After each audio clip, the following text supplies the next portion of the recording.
Hello, everyone, and welcome to day 23. Good morning to all of you who are tuning in on Facebook, on LinkedIn, on YouTube. If you're listening to the replay, if you're listening via the podcast, so excited that you're here. We're on day 23 on another topic when it comes to what we get to steward. And today we're talking about stewarding your behavior. Stewarding your behavior. Now, this is so I love being able to talk about this. I love being talk about stewarding everything because it's so important to be able to steward what we have, what is in our control, in our grasp now, before we get it taken away or before it takes over in not the best way.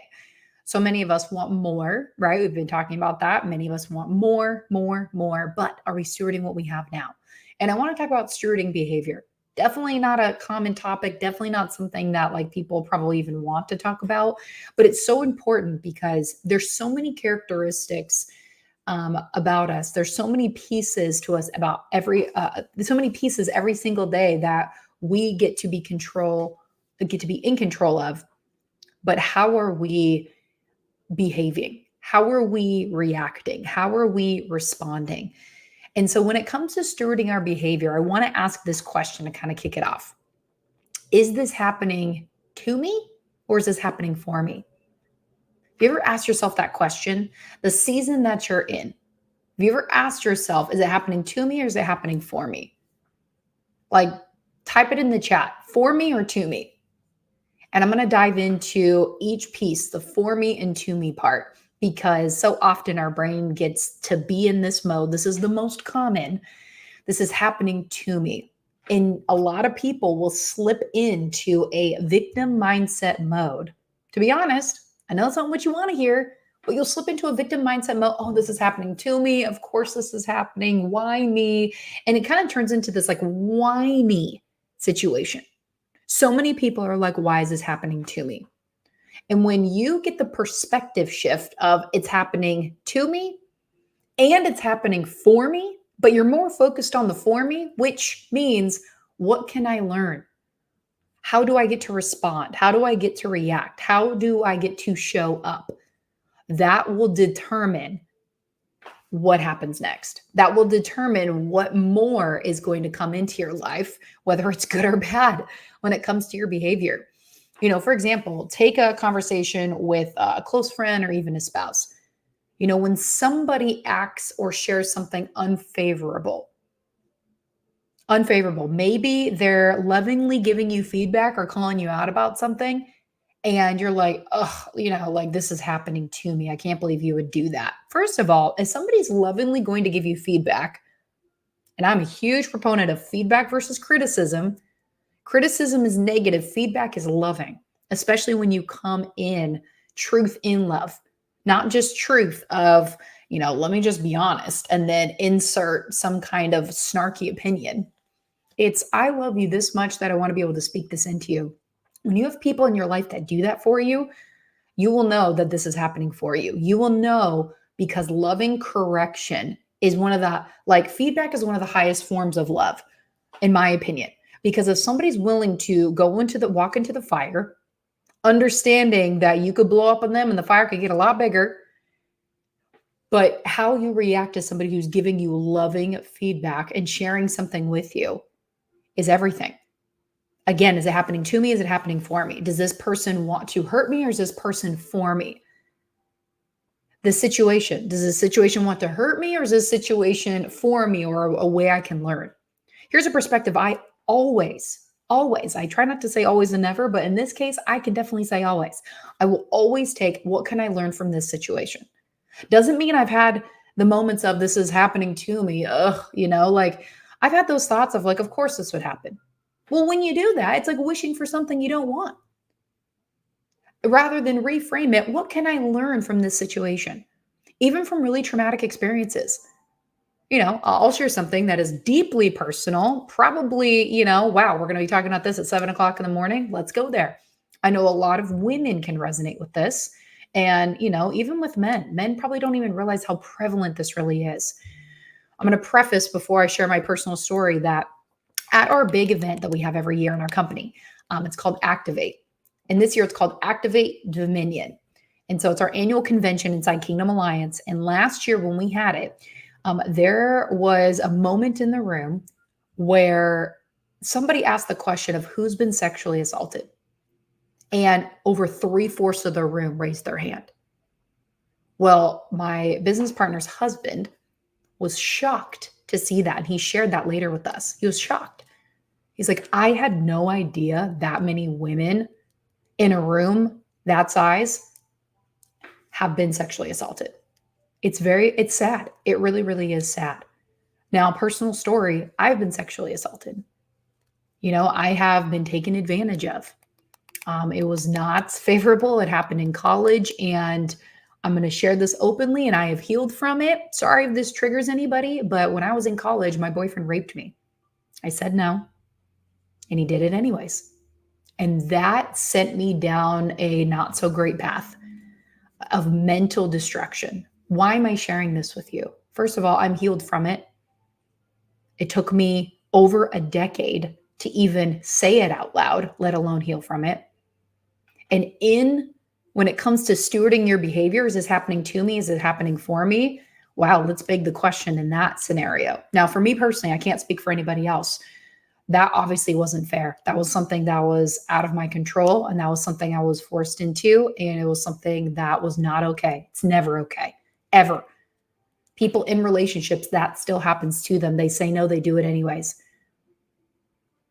Needless to say, broke up with them, moved on, and just had to go, obviously. But in that moment, I was paralyzed. In that moment, something was taken from me, right? Now, did that happen to me? Absolutely. But over a decade later, when I chose to really see what can I learn from this? What could I have learned leading up to that moment? Now, was it my fault that happened? Absolutely not. But you know what I could have done? I could have seen signs that he was not for me. He was definitely verbally abusive, emotionally abusive, not physically up until that point. But I could have seen signs of you know what? This isn't going anywhere fast. But it was like your first love. And I was so in love, just all the things, all the wrong ways, emotionally manipulated, you name it. And at the end of the day, I could have looked at it. And later on, I did. What can I learn from that? And a lot of healing had to happen from that assault. A lot of healing had to happen. So in that moment, when somebody is sexually assaulted or physically assaulted or something's happening to them because the force of another, it's hard to see, of course it's happening to you, but sometimes it's hard to see in the moment, what can I learn from this? And obviously you're probably not thinking of that in the moment, but afterwards, being able to allow yourself to heal, even allow yourself to forgive that person and yourself. I know a lot of people that get assaulted and they're like, what did I do wrong? I know in that moment when I was sexually assaulted, there was nothing I did wrong. I said no. I fought back, and then it didn't matter. It didn't matter.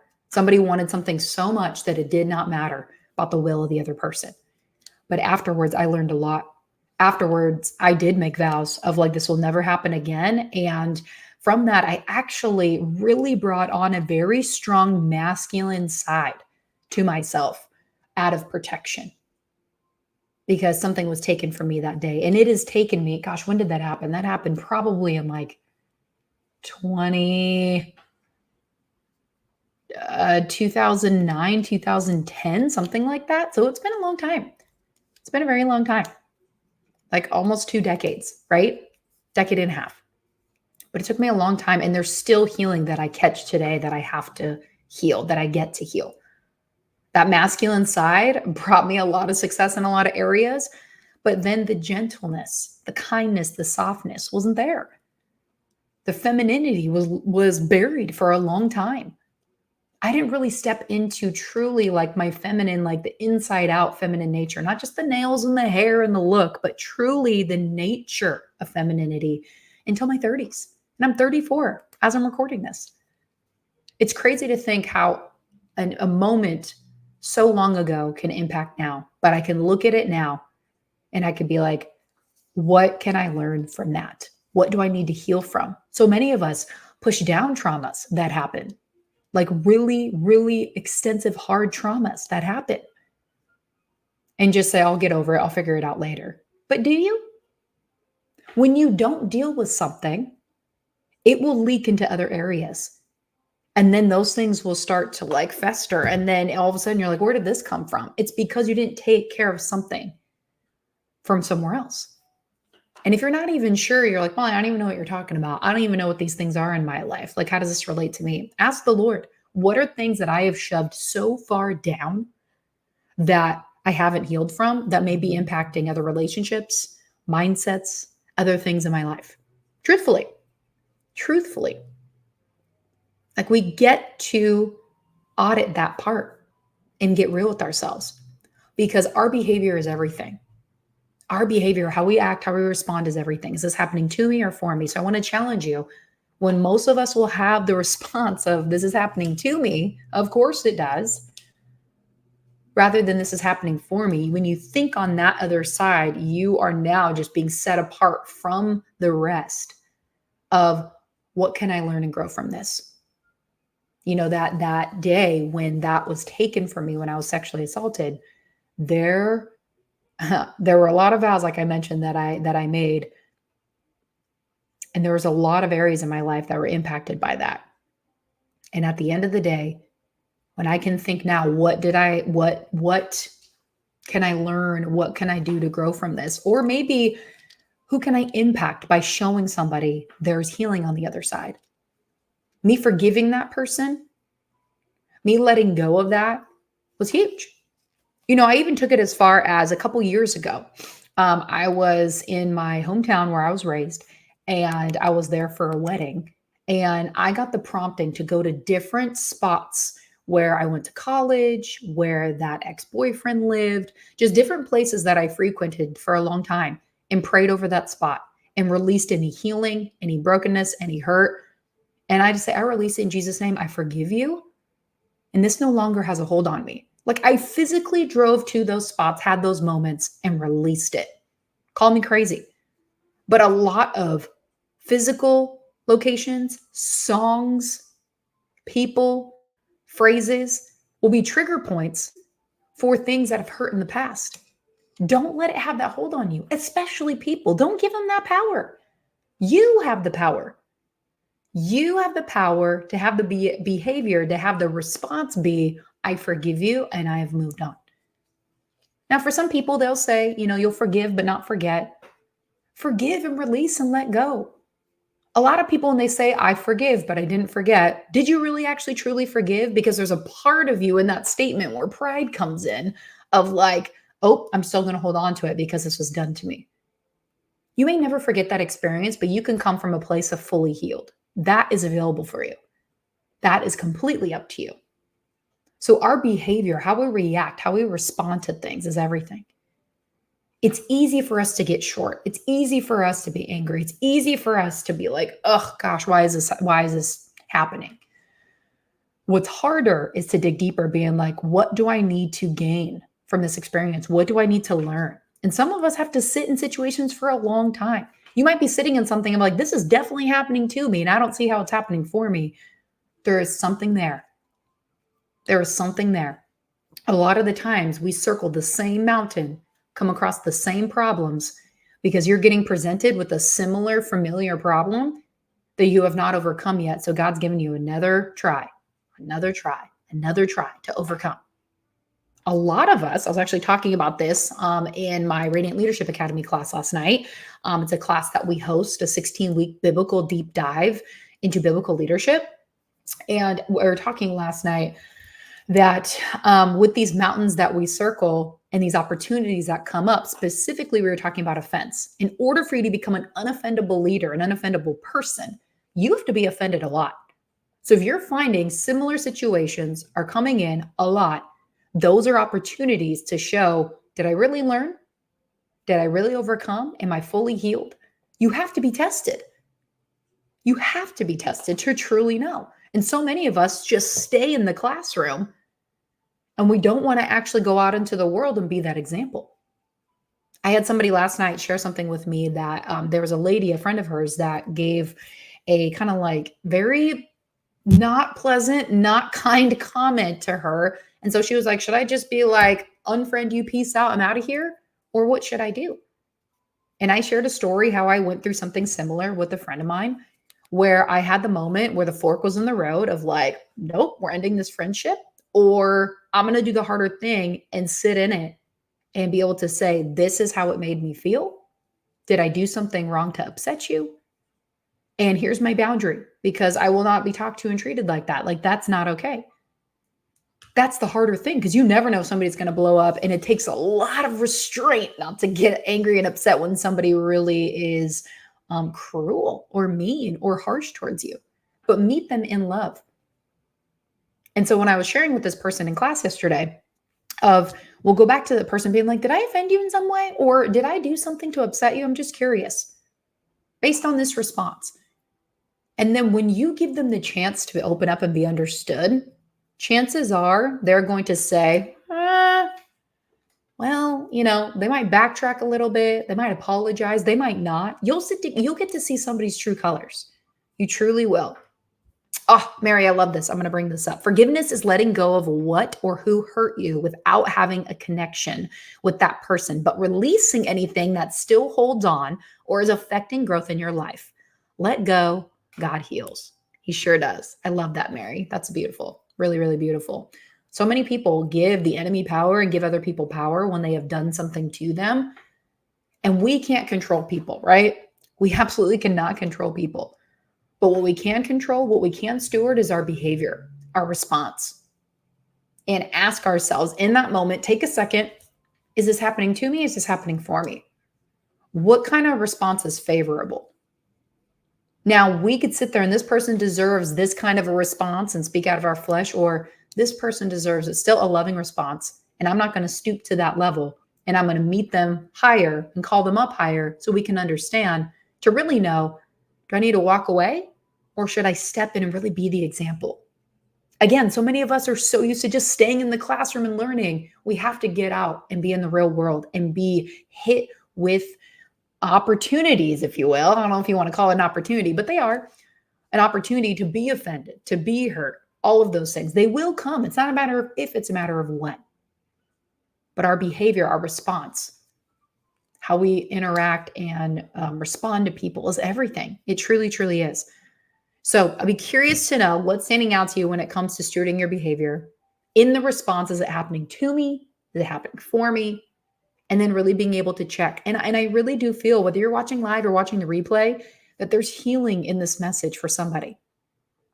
Sharing that story of what happened to me in the past is not something I share very often, but I know, unfortunately, so many women have gone through something similar.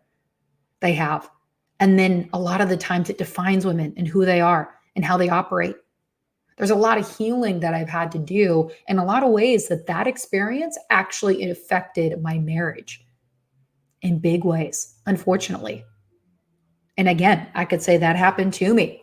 Can't believe that happened, and I can play a victim to what happened to me, or I can forgive and say, you know what, Lord, let's dive in and let's heal there because I deserve it. And so does my husband. My husband deserves it. And plus any other area that maybe it's impacted in my life. And I repent and I am sorry that maybe I held on to this for too long because I either didn't know what to do with it, or, some of us get addicted to the victim mentality. Let's be honest. We get addicted to it. Our pride doesn't want to let go. A lot of people love to stay in the victim camp. Serves nobody, by the way. Nobody. So although I'm sorry what happened to you, you have the power to be able to forgive, healing to take place, and be able to truly move on and have freedom. And when we choose to steward our behavior and our responses with other people, freedom can come a lot faster rather than getting buried in offenses and pride and all these other things because we didn't choose to take the high road in our behavior and our response towards other people. So I hope that this was helpful. I can't wait to hear what you're learning, what you're getting. Tag somebody in this that needs it. Share it with somebody. And we will see you tomorrow for day 24. Bye, everyone.